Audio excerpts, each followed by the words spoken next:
మీ దగ్గర డబ్బుంది, ఎక్కడ ఇన్వెస్ట్మెంట్ పెట్టాలో తెలీదు. అలాంటప్పుడు ఒక ఎక్స్పర్ట్ వచ్చి మీ డబ్బుని సరైన చోట నేను ఇన్వెస్ట్మెంట్ పెడతా, దాని గురించి అయ్యే రీసెర్చ్ అవన్నీ నేను చూసుకుంటా, దానికి కొంచెం ఫీజ్ పే చేయాలి అంటే ఒప్పుకుంటారు కదా.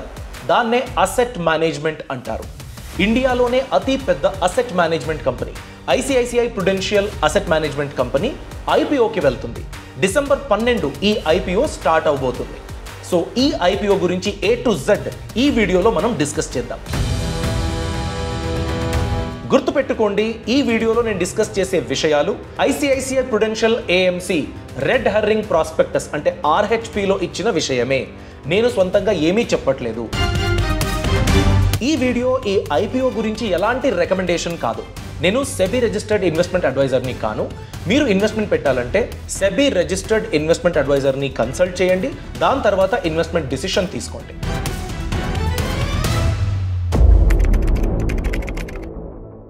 భారతదేశంలో కోట్లాది మంది ఇన్వెస్టర్లు లక్షల కోట్ల రూపాయల వరకు ఇన్వెస్ట్మెంట్ని పెడుతున్నారు. ఈ ఇన్వెస్ట్మెంట్ని హ్యాండిల్ చేసేది అసెట్ మేనేజ్మెంట్ కంపెనీలు.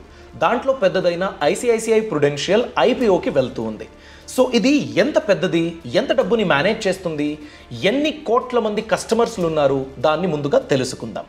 Number 1, active mutual fund quarterly average asset under management అంటే QAAUM అని ఒకటి ఉంది.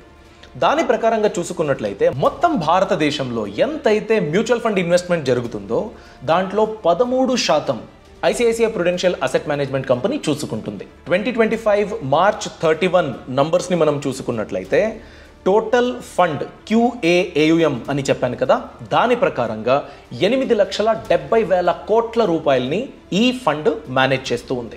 అంత డబ్బా అనేది మీ క్వశ్చన్ అయితే ఇంకో ఇంట్రెస్టింగ్ ఫ్యాక్ట్ ఉంది. ఈ కంపెనీ టోటల్ 135 మ్యూచువల్ ఫండ్ స్కీమ్స్ని మేనేజ్ చేస్తూ ఉంది. ఇది number of mutual fund schemes అని చూసుకున్నట్లయితే ఇండియన్ మ్యూచువల్ ఫండ్ హిస్టరీలో ఇదే అతి పెద్ద నంబరు. అలానే అట్ ప్రెజెంట్ 1,46,00,000 మంది ఇన్వెస్టర్లు ఈ ఫండ్ హౌస్ త్రూ ఇన్వెస్ట్మెంట్ పెడుతున్నారు. సో ఈ కంపెనీ ఐపీఓకి వెళ్ళనుంది. ఎంతవరకు మీరు ఇన్వెస్ట్మెంట్ పెట్టాలి, ఎప్పుడు స్టార్ట్ అవుతుంది, ఏ డేట్ వరకు ఇన్వెస్ట్మెంట్ పెట్టొచ్చు, లిస్టింగ్ ఎప్పుడు అవుతుంది, సో దాని గురించి ఇప్పుడు తెలుసుకుందాం. ఇంతకీ ఏదో ఒక బిజినెస్ ఎందుకు ఐపీఓ వెళ్తుంది?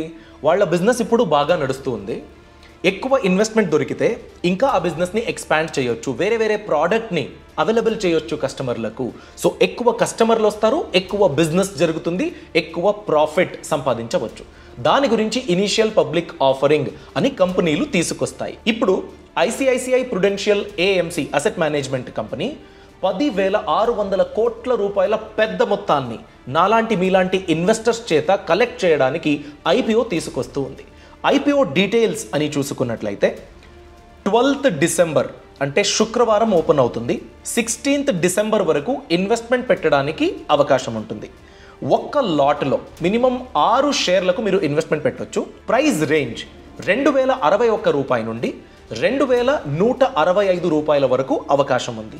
ఏంటిది అంటే 2,061 రూపీస్ మినిమం ప్రైజ్ అని మీరు బిడ్ చేయొచ్చు. మ్యాక్సిమం 2,165 వరకు మీరు బిడ్ చేయొచ్చు. ఈ రేంజ్లో ఏ అమౌంట్ అయినా మీరు బిడ్ చేయొచ్చు. బట్ 2,165 ఈ మ్యాక్సిమం లిమిట్ ఉంది కదా, దాన్ని సెలెక్ట్ చేసుకుంటేనే అలాట్ అయ్యే ఛాన్సెస్ ఎక్కువ ఉంటుందని మ్యాక్సిమం రేంజ్కి అందరూ అప్లై చేస్తారు. మీరు కూడా ఈ ఐపీఓలో పెట్టుబడి పెట్టాలి అనుకున్నట్లయితే మినిమం 12,990 రూపీస్ పెట్టుబడి పెట్టాలి. అప్లై చేసిన తర్వాత మీకు ఈ షేర్లు అలాట్ అవుతుందా లేదా అది 17th డిసెంబర్ లోపు తెలిసిపోతుంది. మీరు కనుక ఐపీఓకి అప్లై చేసినట్లయితే ఈ ఐపీఓ అమౌంట్ ఎంతైతే ఉంటుందో అంత అమౌంట్ మీ అకౌంట్లోనే, మీ బ్యాంక్ అకౌంట్లోనే లాక్ అవుతుంది. ఫర్ ఎగ్జాంపుల్ మీ అకౌంట్లో 30,000 రూపాయలు ఉంది, 13,000 రూపాయలు మీరు ఐపీఓ గురించి అప్లై చేశారు. మీరు యూపీఐ మ్యాండేట్ అప్రూవ్ చేసినట్లయితే అకౌంట్లో 30,000 అని చూపిస్తుంది, బట్ 13,000 రూపాయలు లాక్ అయి ఉంటుంది. సో 17th డిసెంబర్ లోపు మీకు తెలుస్తుంది మీకు అది అలాట్ అయ్యిందా లేదా అని.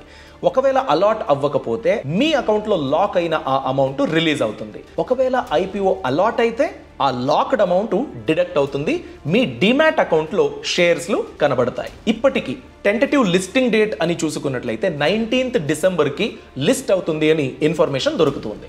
మొదటిది ఈ కంపెనీ యొక్క బిజినెస్ మోడల్ ఏంటి అంటే ఎలా సంపాదిస్తుంది, ఎలా వీళ్ళకి ఇన్కమింగ్ రెవెన్యూ అన్నది వస్తుంది, దాని గురించి తెలుసుకుందాం. సర్వీస్ ప్రొవైడెడ్ అని చూసుకున్నట్లయితే మొదటిది మ్యూచువల్ ఫండ్స్ అండి. నేను ఆల్రెడీ చెప్పాను, ఇండియాలోనే అతి ఎక్కువ మ్యూచువల్ ఫండ్ స్కీముల్ని నడిపే కంపెనీ అంటే ఐసిఐసిఐ ప్రుడెన్షియల్ ఏఎంసీ. టోటల్గా 135 మ్యూచువల్ ఫండ్ స్కీముల్ని వీళ్ళు హ్యాండిల్ చేస్తున్నారు.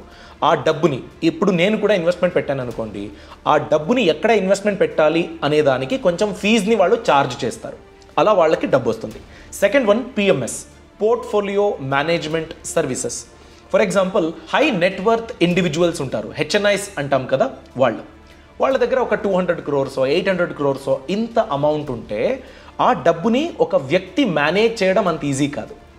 అలాంటి హై నెట్వర్త్ ఇండివిజువల్స్కి ఐసిఐసిఐ ప్రుడెన్షియల్ ఏఎంసీ సర్వీస్ని అందిస్తుంది.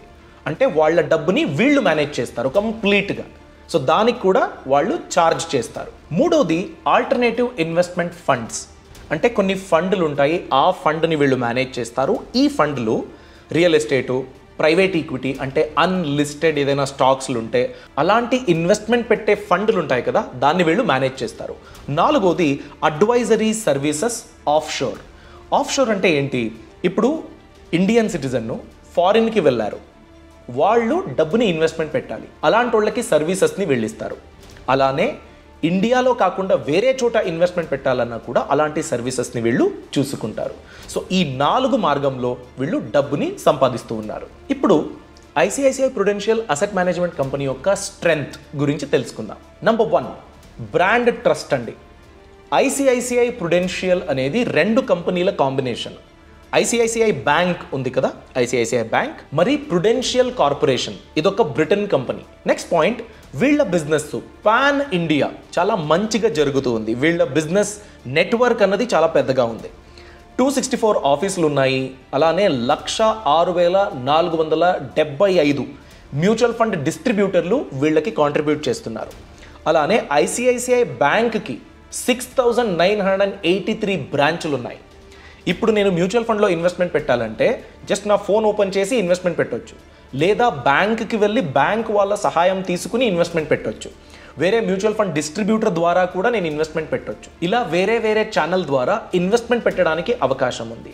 ఆ అన్ని ఛానల్స్లో వీళ్ళ రీచ్ అన్నది బాగా ఉంది. నెక్స్ట్ స్ట్రెంగ్త్ డిజిటల్ రీచ్ అండి. దాదాపు 9 లక్షల కోట్ల రూపాయల అసెట్ని ఈ కంపెనీ మేనేజ్ చేస్తూ ఉంది కదా, దాంట్లో జస్ట్ మ్యూచువల్ ఫండ్ పర్చేజెస్ అని చూసుకున్నట్లయితే 93.6% ఆన్లైన్గా జరిగింది. మిగిలిన 6.4% మాత్రమే direct office visit, bank visit చేసి ఇన్వెస్ట్మెంట్ పెట్టింది. అంటే డిజిటల్ రూపంలో కూడా వీళ్ళ రీచ్ అంత ఎక్కువగా ఉంది.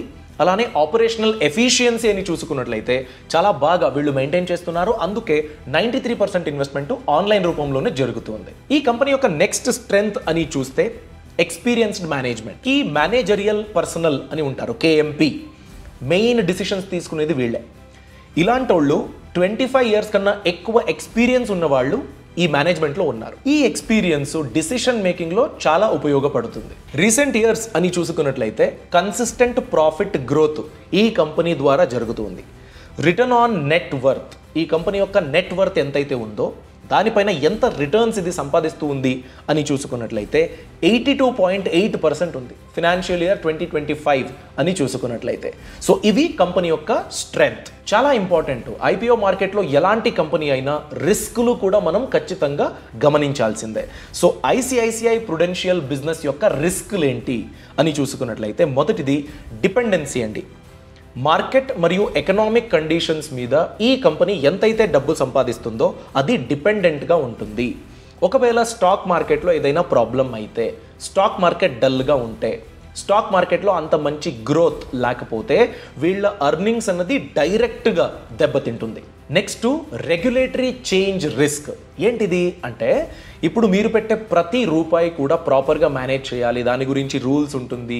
ఇలాంటి ఎన్నో రూల్స్ ఇన్వెస్టర్ ఇంట్రెస్ట్ని ప్రొటెక్ట్ చేయడానికి సెబీ అమల్లోకి తెచ్చింది. సో సెబీ రూల్స్ని ఖచ్చితంగా వీళ్ళు పాటించాల్సిందే. వీళ్ళ బిజినెస్ నేచర్ గురించి సెబీ ఏదో కొత్త రూల్ని తెచ్చిందనుకోండి, అలాంటి రూల్స్ని కంప్లై చేస్తూ ప్రాఫిట్ని కూడా కన్సిస్టెంట్గా మెయింటైన్ చేయడం కొంచెం ఛాలెంజింగ్. నెక్స్ట్ ఛాలెంజ్ బ్రాండ్ మీద ఉన్న డిపెండెన్సీ. ఐసిఐసిఐ ఓ పెద్ద బ్రాండ్, ఆ పేరు మీద వీళ్ళ బిజినెస్ డిపెండెంట్గా ఉంటుంది.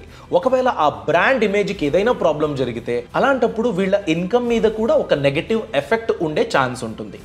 లాస్ట్లీ ప్యూర్లీ ఓఎఫ్ఎస్ ఇష్యూ అండి ఈ ఐపీఓ. ఓఎఫ్ఎస్ అంటే ఆఫర్ ఫార్ సేల్. ఇప్పుడు ఒక కంపెనీలో ఇన్వెస్టర్లు ఉంటారు. వాళ్ళు ఎంత ఇన్వెస్ట్మెంట్ పెట్టారో దానికి తగ్గట్టుగా పర్సెంటేజ్ ఆఫ్ షేర్లు ఉంటాయి. ఎవరో ఒకరి దగ్గర 2%, ఇంకో కంపెనీ అనుకోండి వాళ్ళ దగ్గర ఒక 5%, ఇలా ఇన్వెస్టర్స్లు ఉంటారు కదా. ఈ 10,600 crores ఏదైతే అమౌంట్ కలెక్ట్ చేస్తారో కంప్లీట్ 10,600 crores ఎవరైతే ఎగ్జిస్టింగ్ షేర్ హోల్డర్స్ ఉన్నారో వాళ్ళ షేర్లను అమ్మేసి ఈ డబ్బుని తీసుకుని వాళ్ళు ఎగ్జిట్ అవుతారు. ఇప్పుడు నేను ఒక ఇన్వెస్టర్ని కదా, నేను 13,000 ఇన్వెస్ట్మెంట్ పెట్టినట్లయితే ఎవరో ఎగ్జిస్టింగ్ ఇన్వెస్టర్ ఆ 13,000 వర్త్ షేర్స్ని నాకు ట్రాన్స్ఫర్ చేసి వాళ్ళు ఈ డబ్బుని తీసుకుని వెళ్ళిపోతారు. యూజువల్గా ఐపీఓలో కలెక్ట్ చేసే అమౌంట్ని ఏం చేస్తారు, దాన్ని పెట్టుకుని బిజినెస్ని ఇంకా ఎక్స్పాండ్ చేయడానికి చూస్తారు. బిజినెస్ గురించి కావాల్సిన కొత్త టెక్నాలజీ, కొత్త టీము ఇలా ప్లాన్ చేసుకుంటారు ఆ బడ్జెట్ని.